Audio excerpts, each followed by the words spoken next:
Bom dia. O sábado é bom por isso, a energia assim tá bem intensa. É um prazer falar no Evangelho. Eu acho que o Evangelho tem uma energia mágica. Tão mágica que nós fazemos um trabalho aqui há 8 anos, durante a Semana Espírita, transformando um dos dias da Semana Espírita, aonde buscamos trazer a expressão artística como forma de divulgar, né, essa doutrina, ciência e religião que nos acolhe de maneira tão singular. Começando com o Livro dos Espíritos, quando fazia 150 anos de lançamento do Livro dos Espíritos, chamando então 150 anos de luz. E hoje, esse ano, né, comemorando 150 anos do Evangelho. E aí, pela primeira vez, esse trabalho foi replicado aqui em agosto e agora está sendo colocado na Biblioteca Central, no Espaço Xisto. Então, a partir das 20 horas, nos dias 16 e 17, vamos estar apresentando de novo esse mesmo trabalho, podendo disponibilizar. Alô? Pronto. Disponibilizar para que outras pessoas possam ver, possam conhecer, principalmente, talvez uma forma mais lúdica de levar a mesma mensagem, porque o que permeia é a mesma coisa. Eu achei interessante porque, lógico, eu estou fazendo a divulgação do material que está aí, mas aquilo que está lá em cima, aquele emblema, o Evangelho segundo o Espiritismo, tem uma parábola no Evangelho que eu acho fascinante. É a parábola da estranha moral. Nós somos seres feitos para viver em comunidade. Mas por vezes nós apagamos a essência que nós somos por não saber a hora de dizer sou eu e continuar se comportando com a manada a dizer somos nós. Tudo que a vida que nós conhecemos traz de esplendor, tudo que foi transformação nos foi trazido pela habilidade de um sonhador, que em vez de dizer somos a manada, disse eu sou. E quando eu olho para esse texto que está lá, o Evangelho segundo o Espiritismo, ele me traz essa luz maravilhosa, porque para mim, segundo o Espiritismo, é esse o quem sou. É essa habilidade de descrever que a tão bela realidade que temos é fruto, sim, de sonhadores. E se essa vida pode ser transformada, ela não é transformada a partir do que dizemos que é concreto, até os ditames em que a ciência hoje toma como tal. A possibilidade de transformar essa realidade só existe através do sonho, transformando em realidade. E ele não o faz pelo tilintar dos dedos, não o faz apenas por levantar as mãos para os céus, não o faz por entregar oferendas, por imolar-se ou a outro ou a outrem, mas ele faz por arregaçar as mangas e, em vez de crer em um Deus invisível, você creia no Deus que se materializa em ti, que se transforma em dedos, mãos, braços, pernas, olhos, boca e que constrói, porque aqui você está encarnado para que nesta dimensão a vida possa acontecer nesse fulgor e esplendor de melhor e transformando-se a cada dia, mostrar hoje uma realidade diferente. E por mais que aqueles que no sofrimento e na dor estejam a dizer que não, hoje é pior do que ontem, não, hoje sempre é melhor do que ontem. Quando você olha para a vida e diz então que hoje é melhor do que ontem, é porque ontem você estava na ilusão, na fantasia do que não eras e do que não tinhas. E quando então a vida lhe convida a botar os pés no chão, materializando Deus em ti mesmo, aí você, em vez de assumir aquela coisa esplêndida e bela, sois deuses, você então cruza as pernas, se apoca em algum canto e levanta a mão. pedindo esmola. Graças a Deus. Quando falamos então em evangelho, nós vamos encontrar a prece. Essa imagem aí, ela tem um elemento específico, porque é a imagem de uma negra. E ao falar deste Deus, que só é Deus, porque se materializa em cada um de vocês, em toda a sua criação, eu gostaria de hoje, na coletânea de preces, trazer uma homenagem àquelas que fizeram e fazem da prece o seu cântico de vida. Porque muitas dessas negras, sofrendo, apanhando, vendo os seus sofrerem, foi que amamentou os bisavôs de vocês. De muitos que aqui estão, e que tiveram famílias abastardas na sua linhagem de construção da sua árvore genealógica. E foram mulheres. Porque a mulher tem essa capacidade, essa habilidade magnífica, que quando falam em oração, por mais que seja o Pai Nosso, a oração maior, inclusive que abre o capítulo desse evangelho, é a imagem de Maria que me vem. Porque ela me traz a imagem da misericórdia. Não que o Cristo não seja, não é disto que eu estou falando. Eu estou dizendo que é esta imagem, porque se não houvesse ela, não estaríamos aqui. O olhar da grande mãe.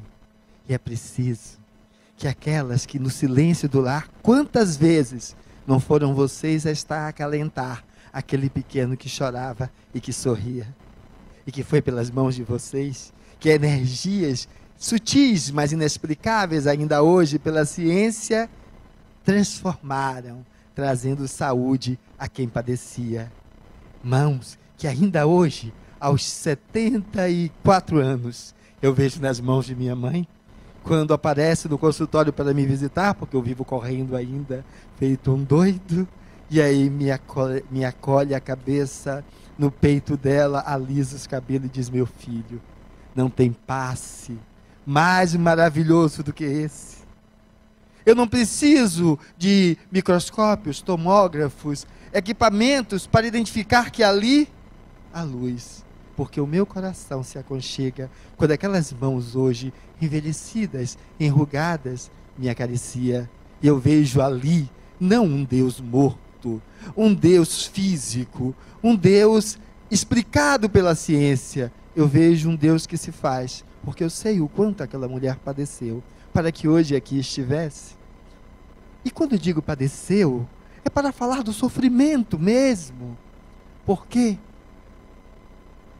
Evoluir é sacrifício. Sacrifício é o sacro ofício do sofrer. Rompendo atavismos, hábitos, modelos que nos encarceram, mas que enquanto nos mantém na condição cômoda, somos incapazes de enxergar. E aí, quando ele começa a nos incomodar, buscamos a prece para nos libertar.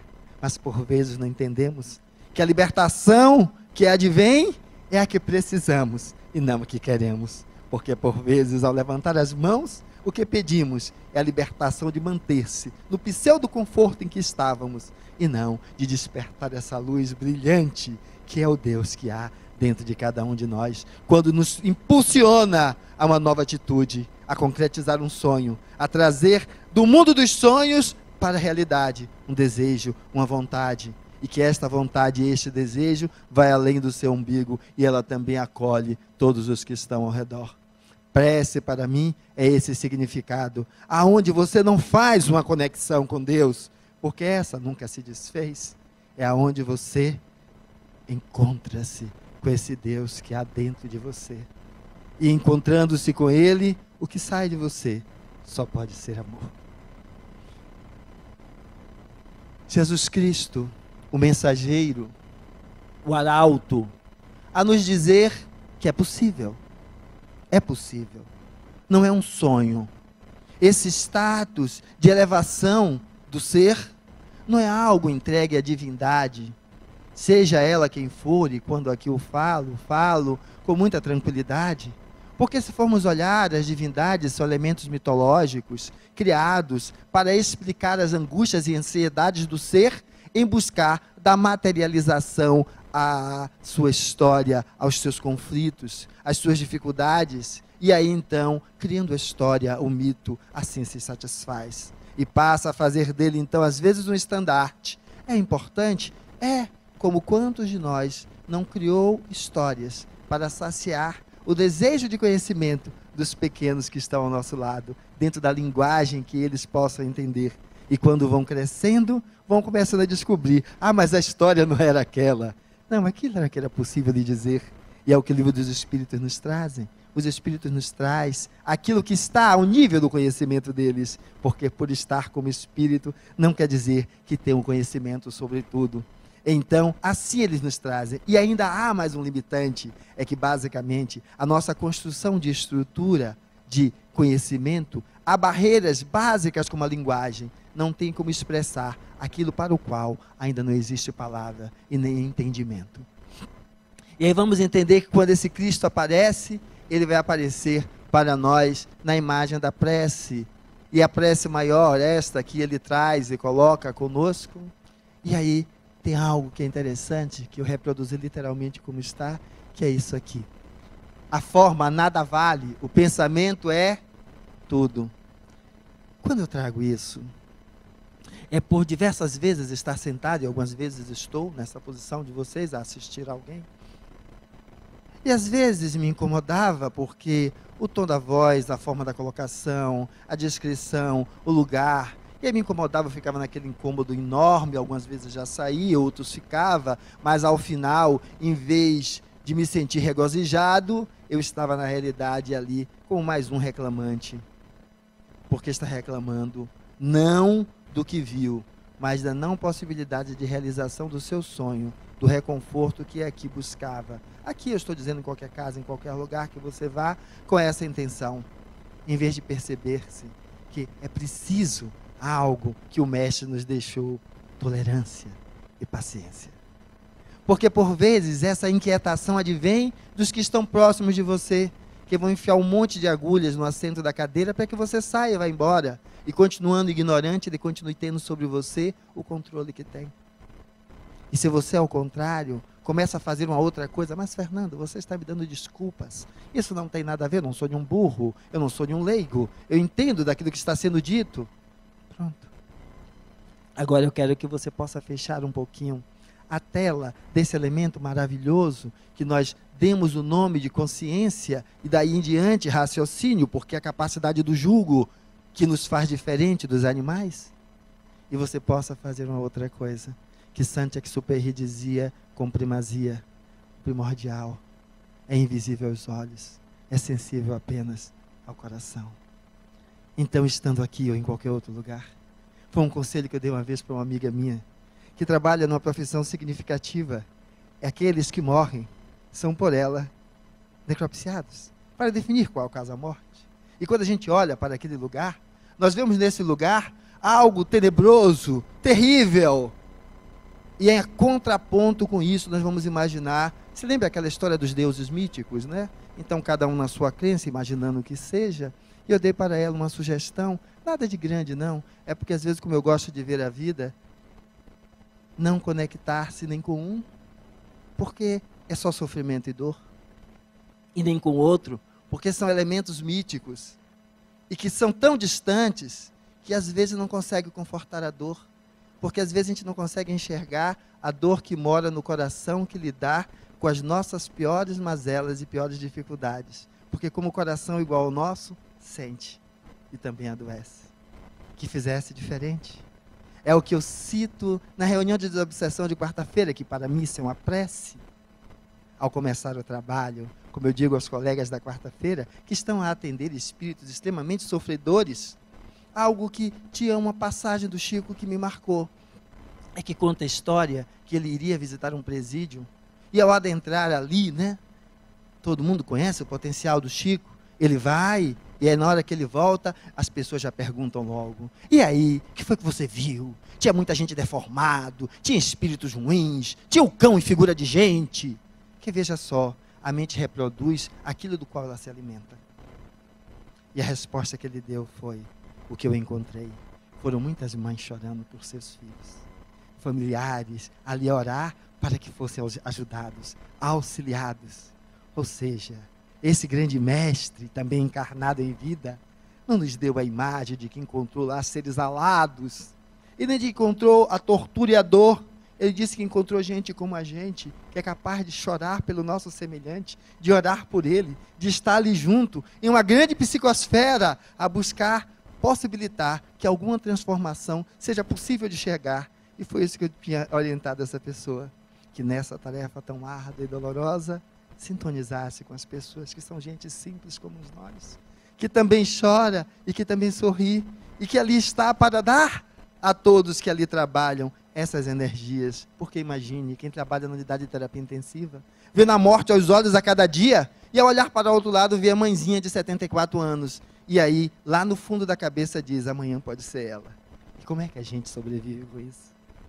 Porque somos humanos, e sentimos assim como o outro. E aí, então, o que é que a gente precisa, às vezes, justamente fazer? É saber que naquele ambiente há muitos espíritos igual a mim, igual a você, orando por ela. Os familiares dessa e de outras vidas que a ela amam, que a ela estão conectados e que por ela oram, porque não estamos jamais sozinhos, jamais fomos abandonados. Então é nós aprendermos a nos conectar com isso, com o humano como nós, em vez de ficar procurando divindades distantes para lugar nenhum. Ou o contrário, divindades obscuras, como se o que houvesse lá fosse lama, sem entender que a bela flor que brota, mostrando o seu esplendor, advém de onde? Advém da lama, porque é a lama que alimenta a semente, fazendo com que ela desperte a cada dia e encontre o esplendor. E aí então, sob a água, ela abre-se de forma tão linda. E é isso que a gente precisa fazer. Porque isso que eu disse para ela, é a dor que tem em nosso coração, porque, continuando a frase, ela vai dizer, ore, pois cada um segundo suas convicções e de maneira que mais o toque. Tudo é oração. Conexão com o sagrado, se está no seu pensamento. Então, o que eu disse a essa pessoa, que eu tento fazer para mim, é o que eu brinco com a quarta-feira, se você se conecta com essas pessoas, que é a dimensão humana, não do estereótipo do inferno, nem de um céu alado que não iremos encontrar, mas com a dimensão que vamos encontrar, é o padrão vibratório em que estamos quando desencarnamos, que do lado de lá vamos nos reunir, vamos nos juntar. Então, isso é o pensamento. É esse pensamento que une, que fortalece, e aí, seja ele como for, em que prece for, estará sempre a trazer essa imagem de Deus para dentro da gente. E porque ele vale mais. Ele vale muito mais do que um grande número de palavras, do que botar um monte de adereços. Ah, mas espírita não tem adereço. Oh, como tem? Como tem? É a mesma coisa que se vestir toda bela, de dar um iPad novo, de dar um computador, de dar um carro novo ao filho, porque é mais fácil utilizar essas vestes, esses adereços, do que dar um pouco do coração. Mas você diz, então é miserável essa criatura? Não, é porque não se dá o que não se tem. É um coração que se perdeu em si mesmo, apagou de si a capacidade de sonhar, e vive apenas na capacidade de correr louca, através de um trabalho, através de conseguir coisas, de acumular bens, e esquece que o bem maior fica. Ah, é o filho que fica? Não, é o seu coração pobre de sonhos, pobre de anseios de realização, pobre de concretização de elementos transformadores de uma realidade. Porque tudo que está no coração, que eu estou trazendo como então essa capacidade de sonhar, é que é a capacidade de modificar. Porque quando falo assim, essa imagem ela é minha muito característica. Lógico, eu estou a futucar alguns corações. Mas, quando eu disse a vocês então, daquela história de estar no salão e ouvir coisas, ou perceber coisas e querer sair e ir embora, esqueça quem está aqui falando. Porque o que faz isso aqui não é o orador que está aqui em cima, seja ele quem for, mas sim o coração de vocês. Porque foi o coração de vocês que construiu tudo que aqui está. É o coração de vocês que pode construir coisas muito maiores e melhores. Agora basta que você seja capaz de acreditar. E este coração, ele é acolhido, porque, esqueça quem está aqui falando, existem vários espíritos aí.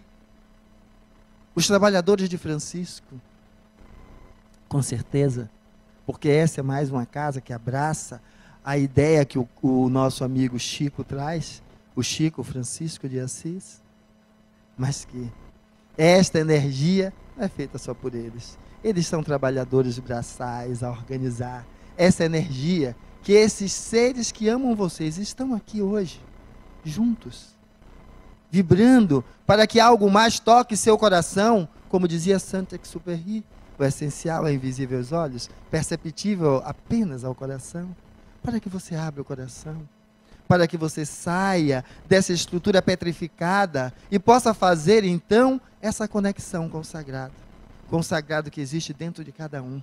Porque não adianta aquele sagrado de botar aqui os joelhos no chão e começar a orar o Pai Nosso, se eu não sou capaz de me tornar um com meu irmão que está do meu lado, a brigar, a discutir, a me intrigar. Eu não serei capaz de ser um com algo que é maior do que eu. Então, quando nos convidamos para isso, é a ideia de que as nossas dores não são desenhos. Porque a gente, às vezes, adora fazer isso. Fazer das dores do outro um desenho. Como se ali é fácil a gente dizer os limites de tudo. As linhas são precisas. Agora, quando esta dor bate à nossa porta, aí nós entendemos que não existe linhas precisas. Porque como é difícil você sair da onde está. Então, reconheça que para o outro também assim o é. E se nada por ele você pode fazer, se coloque a orar. Porque se nada você fizer materialmente, orando, está encaminhando para ele energias de amor, de luz e de paz. E aí, então nós possamos entender que a vida humana é feita de dificuldades. Porque é o que essa imagem reflete. São os nossos momentos de angústia e de dor. Mas, Fernando, por que você atela a oração a isso? É porque a maioria de nós só sabe orar para pedir ou para reclamar. Não sabemos orar para agradecer. Não sabemos orar para se regozijar do que há de belo que a vida nos ofereceu a cada um de nós. Mas alguém lá sentado no meio do passeio chega e diz assim: mas não me deu nada. Estou aqui, não deu nada. Fulano tem isso, fulano tem aquilo, Bertano tem aquilo outro, e eu não tenho. E aí esquece que tem duas pernas. Mas, Fernando, o cara é aleijado, tem 2 braços. Mas, Fernando, o cara não tem 2 braços, mas enxerga. Fernando, ele é cego. Mas escuta. Fernando, ele é surdo. Mas fala. Ele também não consegue falar. Mas alguns espíritos já vieram assim e tiveram uma coisa linda, o coração de uma mãe, a acolheram nos poucos momentos de vida que passaram ainda após sair do útero.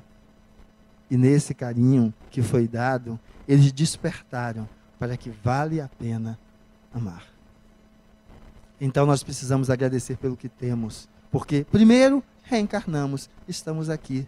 Segundo, utilizemos dos nossos dons para multiplicar o significado dessa encarnação. Mas, Fernando, que diacho você está falando disso? A história hoje é prece. Mas é porque eu não acredito em prece feita por palavras. Eu só acredito em ações que venham do coração.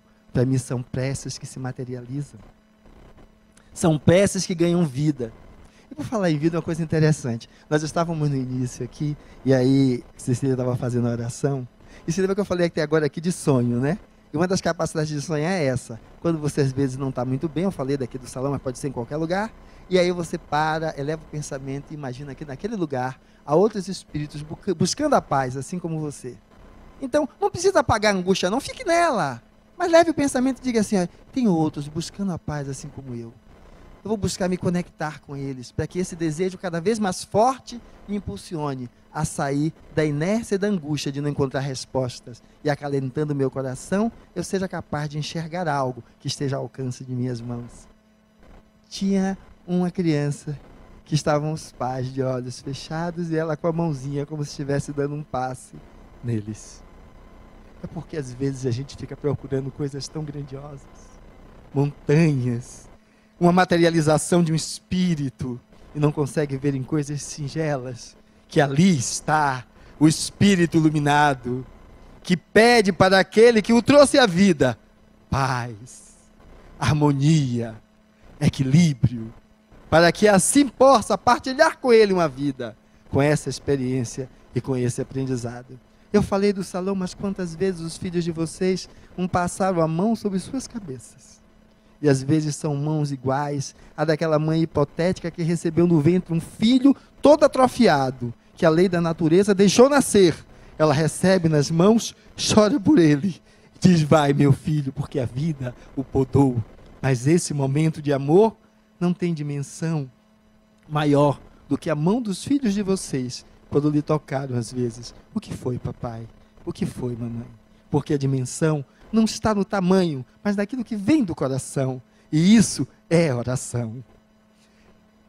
Essas dores que nós tanto vemos, às vezes são vividas por nós como se fosse essa carinha que está aí. Porque a gente se coloca por vezes assim, né? Então, a gente fica fazendo beicinho, certo? De que não quero, de que não posso. Primeiro, quando a gente olha logo isso aí, né, a ideia, quando a gente vê a imagem, é uma crítica, né? Primeiro a essa história. Mas veja só, quantas vezes a prece que nós necessitamos é essa, de assumir dentro da gente, que tem um pouquinho da gente ali, que está precisando de colo mesmo, que está de beicinho, que quer um aconchego, que quer um carinho, e que a gente, em vez de se colocar como durão, a gente amoleça e abrace o outro. Mas, Fernando, o outro não vai me dar. Você não precisa que ninguém lhe dê, está dentro de você. Em vez de ficar no canto ali jogado, como esse espírito que porventura ali estava, e levantou a ouvir a oração, não da minha oratória, não, do coração de vocês. E de pé, sabe o que foi que ele fez? Ele não viu nem Chico, nem Joana, nem ninguém aqui não. Mas quando ele se levantou, ele viu um outro deformado que está ali do lado. E ele abraçou. Ele abraçou. Porque é isso, é essa transformação que a vida nos chama, reconhecer. E na hora que ele abraçou, ele sentiu nele o calor que ele queria que tivessem dado. E que o coração de vocês deu. Mas, Fernando, você disse que ele não recebeu. É porque quando nós estamos acrisolados, congelados na dor, não conseguimos enxergar as mãos que se estendem de amor até cada um de nós. E aí por isso vemos de uma maneira metafórica, mas descrita como real, certo? Metafórica porque está na minha fala, do tempo que o nosso amigo André Luiz ficou no umbral. Aonde os mentores vinham buscá-lo e ele nem sequer enxergava. E aí no dia que eles enxergam e aceitam o acolhimento, ele diz: graças a Deus vocês vieram agora. Ele diz: não, desde o dia que você chegou, velhinho, eu estou aí. Mas só que tu não enxerga. Então, era essa história. Quando você emana do coração amor, ele toca tudo que está presente, como o meu irmãozinho que estava ali. Mesmo sem ele sentir. Mas então, quando essa energia da vontade de levantar e fazer outra coisa, que há no coração de vocês, tocou a ele também, ele levantou e viu o irmão do lado e abraçou. E quando abraçou, foram juntos, porque são pai e filhos em uma encarnação cheia de desvairios. Mas que a misericórdia, quando eu falei lembrando de Maria, sempre esteve, porque o Jesus que a prece nos traz não está aqui para julgar. O Deus que nós tanto evocamos não está aqui para nos castigar. Está aqui para dizer: vamos, meu filho, levante e vamos adiante. Porque lá na frente terás outra chance de novo, experimentar, aprender e se transformar. Essa carinha de beicinho que a gente está falando, o Cristo traz de uma outra forma. Muito bonita. Em uma outra passagem, que ele vai falar do meu jugo é leve e meu fardo é suave. Não, meu fardo é leve e meu jugo é suave. Então, o que é que ele está dizendo para a gente? Porque a grande maioria das dores que aqui estão, quando nós vamos olhar, ela advém disso. Nós somos seres feitos para viver em comuna. E quando não somos capazes de viver em comuna, aí é que começa. A maioria das nossas dores advém da incapacidade de aceitar a diferença do outro. É essa diferença maravilhosa que nos propiciou chegar aqui até agora. Porque senão teríamos sido vítimas da evolução do tempo e morrido, como vários outros. Teríamos uma espécie extinta. É essa a variabilidade. E quando eu digo dessa variabilidade, é que eu gosto de olhar para, quando eu sempre brinco aqui a perguntar quem foi que já viu um espírito, né? Aí um ou outro levanta e eu pergunto, e quando você olha de manhã cedo, naquele espelho do banheiro, o que é que você está vendo? É um espírito ou não é? É um espírito. E aí eu estava a olhar lá para o espelho, e lógico, o Fernando é bonitinho, para que não comer 1 quilo de sal com ele? Venha comer 1 quilo de sal comigo, que vai descobrir como é que é. Se for hipertenso, melhor ainda. É 2 gramas por dia, então, ó, bota dia nisso. E aí eu estava ali olhando por coisa, e lógico, como toda questão familiar, eu tenho os meus aspectos, minhas questões. Eu estava ali a olhar, e veja, quando às vezes nós olhamos para o companheiro, a gente só vê nele o que a gente acha que tem que pintar para mudar. A gente não consegue reconhecer nele o que ele tem, e por ser assim, está a nos ajudar, a despertar, a perceber, a fazer outra forma. Porque nós só ficamos querendo que o nosso sonho se realize no outro, em vez de ser capaz de realizar este sonho em nós mesmos. E aí, olhar para o espelho é ver que somos espíritos, todos nós. E que essa proposta é necessária, porque alguns vão dizer assim, mas não, rapaz, isso é piada, não é isso. E aí vive tapando olhos, boca e ouvidos. Se lembra quando eu falei do meu amigo que estava aqui do lado, que estava feito uma bolinha, todo deformado? Sabe o que é ele? É isso. Gabriela, eu nasci assim, vivi assim, vou morrer assim, vou ser sempre assim. Falando de uma maneira lírica, né? Porque é isso que a gente faz. Porque simplesmente a proposta não é essa. Mas, Fernando, não dá para entender. Então, pronto. A sua tarefa hoje é, ao chegar em casa, buscar ver aonde você está assim para os aspectos da sua vida que lhe fazem não despertar. Mas que diacho de despertar? Despertar para quê? Todo ser busca a felicidade. Quer ser feliz. Contudo, por vezes, os caminhos que busca são extremamente tortuosos. A felicidade não é um ponto final. A felicidade é descobrir o prazer da caminhada. Mas isso faz parte da construção de uma jornada. Isso não aparece apenas no tilintar dos dedos. Para aqueles que assim pensam, é como ler um romance. Você lê hoje, relê daqui a 5 anos, a história é outra. Relê daqui a 10 anos, a história é outra.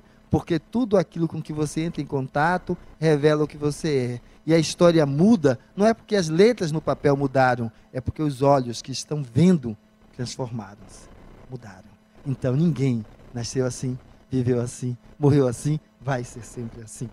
Essa proposta, então, é que a gente possa estar de frente com nós mesmos. É que a nossa prece deixe de ser aquela prece de evocar deuses. Seja a prece de evocar a comunhão de um com o outro. Mas, Fernando, você disse que isso era com você mesmo. É, porque o primeiro outro que está à sua frente é aquele que você vê de manhã cedo lá no vidro do espelho. Você precisa olhar para ele e assumir-se a partir daí. Porque digamos que eu olho para o espelho e vejo que eu só tenho uma perna, não tenho 2 braços, e eu quero ir lá para cima. Primeiro, eu posso acabar com o meu sonho, certo? Capenga, cotó não vai chegar em lugar nenhum. Depois, eu posso dizer o seguinte, olha, aqui é longe, mas eu quero chegar. Eu tenho uma perna só, não tem ninguém no salão, e eu quero ir lá para cima. Eu sei que eu consigo me mexer, então eu vou como minhoca daqui até lá.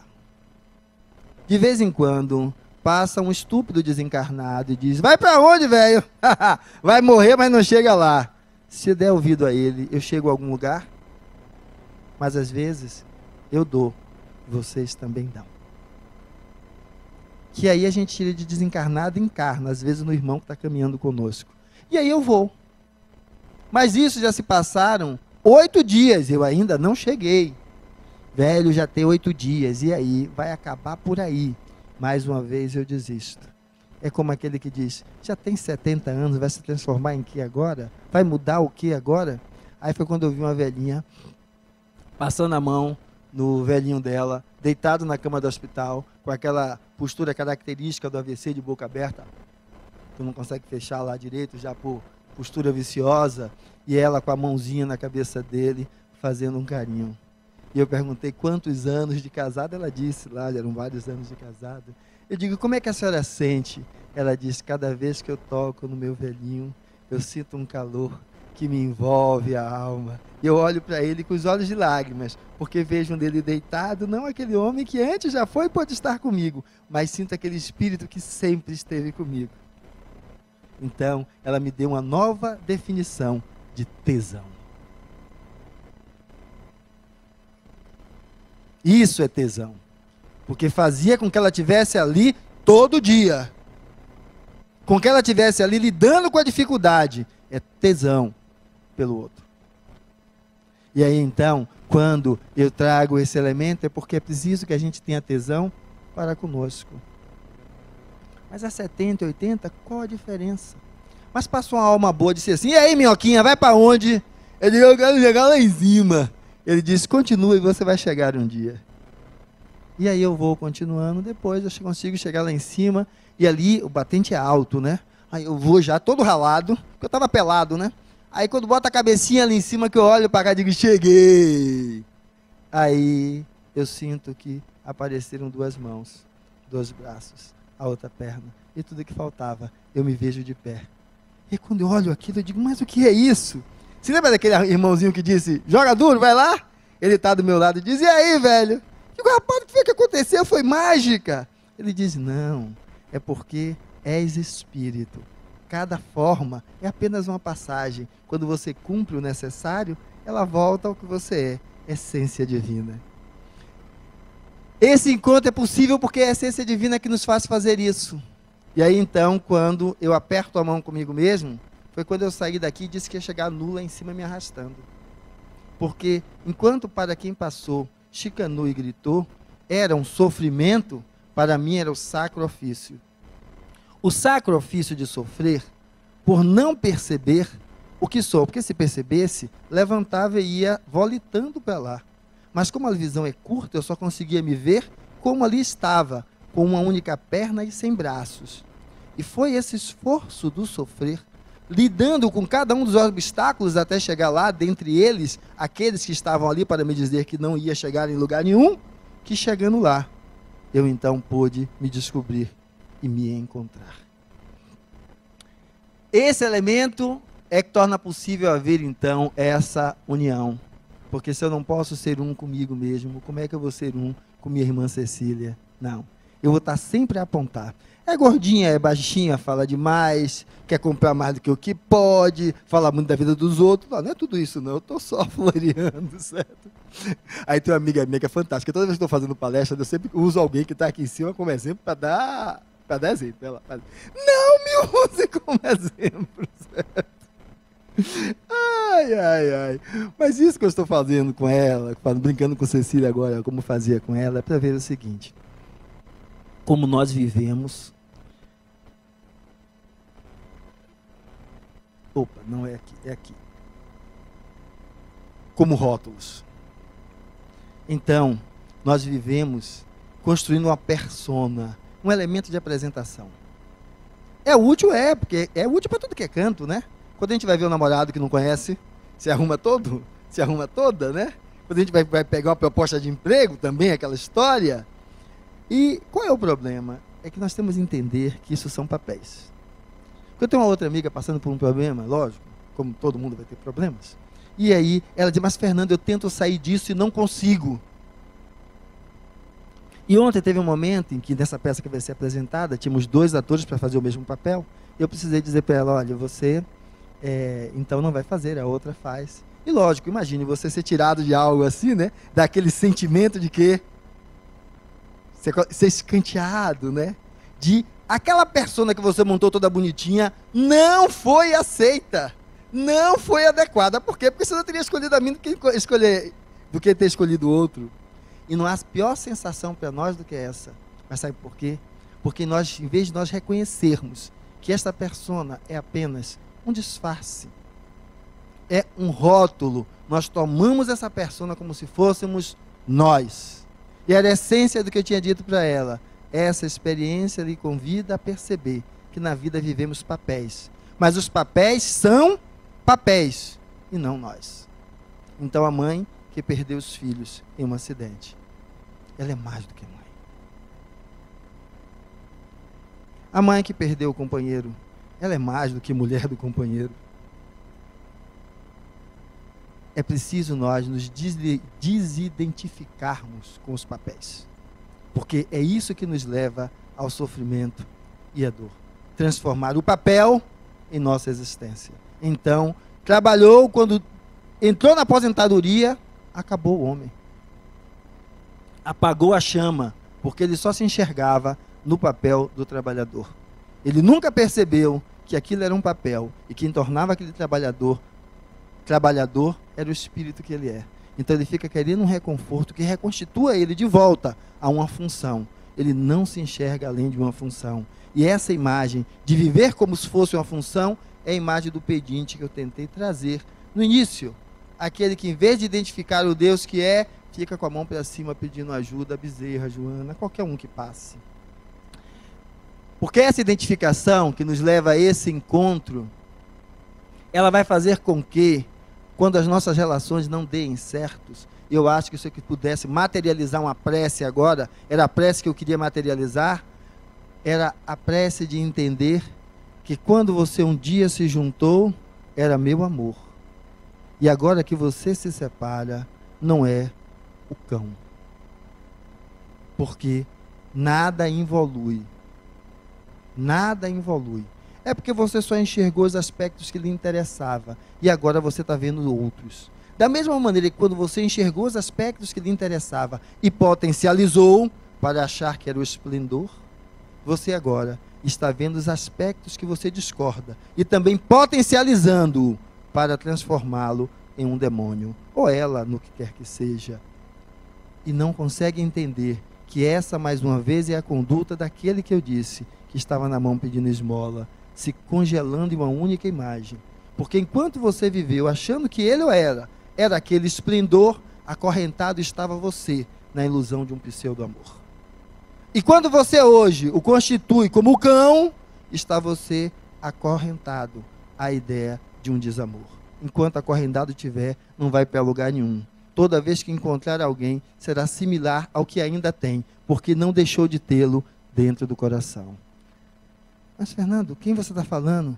Não deixou de ter a persona, aquela persona que você amava, porque não era a pessoa. Porque se você amasse a pessoa, perceberia que ela era muito mais do que aquilo. E aí deixaria de se desprezar. Para poder talvez entender isso, que essa passagem traz, eu já mostrei ela aqui algumas vezes, né? É que a criatura, olhando o bichinho preso ali dentro daquele casulo, ele olha para lá e diz o seguinte, ó. Ela parou de fazer qualquer progresso, não foi para lugar nenhum. Parecia aqueles que me viram minhocando ali no caminho. E aí quando eu cansei, né, porque foram vários espaços de tempo até chegar lá, dizia, ih, não vai para canto nenhum. Achou que não ia para mais canto. E aí o que foi que fez? Decidiu ajudar. Pegou uma tesoura, cortou o casulo e ela então saiu facilmente. Só que o corpo estava murcho, era pequeno e tinha as asas amassadas. É porque no meio daquela trajetória tinha um que queria me carregar no colo e levar até lá. Mentor. Eu olhei para ele porque eu sou um cara meio bicho. Se você diz que me ama, não me carregue não, velho. Me dá estímulo para eu continuar, porque eu tenho que chegar lá pelas minhas forças. Porque se eu chegar pelas suas, você se transformará em outra bengala, como a bengala que eu tenho, e não enxergar que lá posso chegar, sem precisar minhocar até lá, apenas dizendo, quero, e lá está. Esse corpo murcho, as asas eram amassadas e essa borboleta não conseguia voar. E aí a gente vai entender que essa minhocagem daqui para lá, que era a trajetória que eu fiz de maneira hipotética aqui, é a trajetória que às vezes o outro está cursando. E nós queremos trazer a realidade dos filhos para o que nós queremos. Nossos filhos não foram feitos por nós. Nossos filhos são espíritos. Espíritos que têm uma bagagem de toda a sua trajetória encarnatória, que adiciona a isso a experiência propiciada pela convivência contigo. E as suas decisões, mesmo que pareçam inconscientes, nunca o são, se são inconscientes para o ego, que diz, eu não sabia que estava escolhendo isso, são conscientes para o espírito. E por isso, os descaminhos, mas foi porque eu levei ele ao descaminho? Não. É porque eram as tendências que ele ainda não aprendeu a superar. Mas então quer dizer que eu não podia fazer nada? Podia, você deu o que tinha. Mas eu podia ter passado mais dias com ele. Então, podia de fato. Isso podia melhorar? Podia. Mas podia é algo que já ia. Se já ia, não vai mais. Agora, o que é que você pode fazer a partir de agora? Faça. Não se culpando, não se julgando, mas refletindo e vendo a vida com outro horizonte. Aí você vai conseguir entender que a questão da gentileza e a vontade de ajudar não compreendia que o casulo apertado e o esforço, era o esforço necessário para que a borboleta, ao passar através da pequena abertura, foi o modo como Deus fez com que o fluido do corpo da borboleta fosse para as asas, de forma que ela estaria pronta para voar, uma vez que estivesse livre do casulo. Bater asas. Então eu, na minha ignorância, e aí eu sempre cito uma história que eu acho que vai estar sendo verdadeira dentro de mim, ou foi, né? E eu ocluí durante muito tempo, que era a história do Mikhail Baryshnikov do Piniquim. Um lindo dançarino, bailarino, certo? Que lógico, não é brasileiro, mas o desejo de dançar. E aí papai dizia, menino que quer dançar, vai dar em quê? Tome cascudo para ver se entra a consciência e vai para outro lugar. A pessoa dizia, não, está dizendo que vai dar em bicha? Não, vai ser pobre, porque quem faz arte nesse país morre de fome. Exceto aqueles que vão para a Globo, né? O resto fica aí na grande dificuldade, na miséria, assim como quem escolhe ser pedagogo, né? Ensinar, também continua nessa penúria, porque a gente valoriza mais o copo de cerveja, de cachaça, de vinho, de uísque no bar, do que dar aos nossos filhos uma qualidade melhor naquilo que vai se formar. Então, quando a gente olha esse elemento, a gente vai perceber que o quê? Deus tem caminhos. A vida escreve por linhas tortas. E aí nós vamos entender que, lógico, está a imagem do nosso amigo Einstein, porque hoje eu estou a criticar um pouquinho e a aplaudir a ciência, compreendi que quando eu pedi forças, Deus me deu dificuldades para me fazer forte. Quando eu pedi sabedoria, Ele me deu problemas para resolver.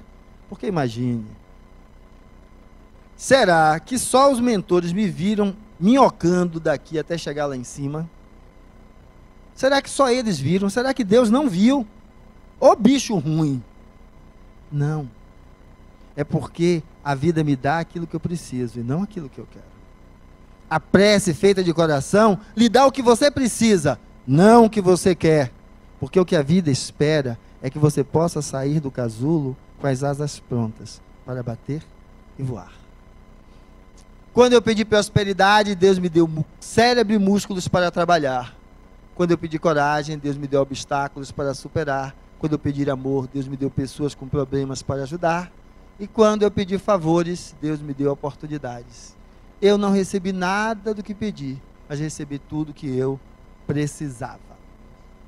Então, a tua realidade é o presente que a vida está lhe dando. Mas, Fernando, tem que ser miserável para receber isso. Fique tranquilo, o seu valor não está naquilo que você recebe. O seu valor está verdadeiramente, sabe o quê? Se lembra porque ele disse que foi por você? Está a partir do que você é capaz de fazer com o que você ainda tem. A parte de cima dessa ampulheta, graças a Deus, você desconhece, porque muitos de nós não têm estrutura para se ver como espírito e acha que a vida do corpo acaba e a gente também. Não perca tempo. E aí então você possa despertar, e despertando você possa, com o jugo leve, o jugo suave e o fardo leve, você possa atender a esse chamado do Evangelho, o chamado da prece, que repercute no coração de todos aqueles que estão aqui, nessa dimensão intermediária entre mentores e obsessores, a orar por vocês, a fazer isso. Dê à sua estrada um significado, um colorido, porque o valor seu enquanto espírito está na capacidade disso. O que você é capaz de fazer com o que você tem. E aí é da onde a gente faz estrume, jardim.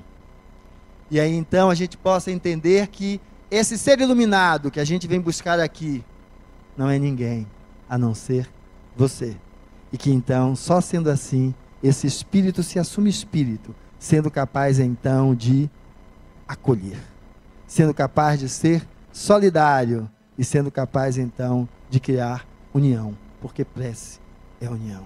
A prece é a união sua com Deus, quando verdadeira de sentimento, é a prece de união sua com outro irmão, porque com Deus você sempre esteve e sempre estará.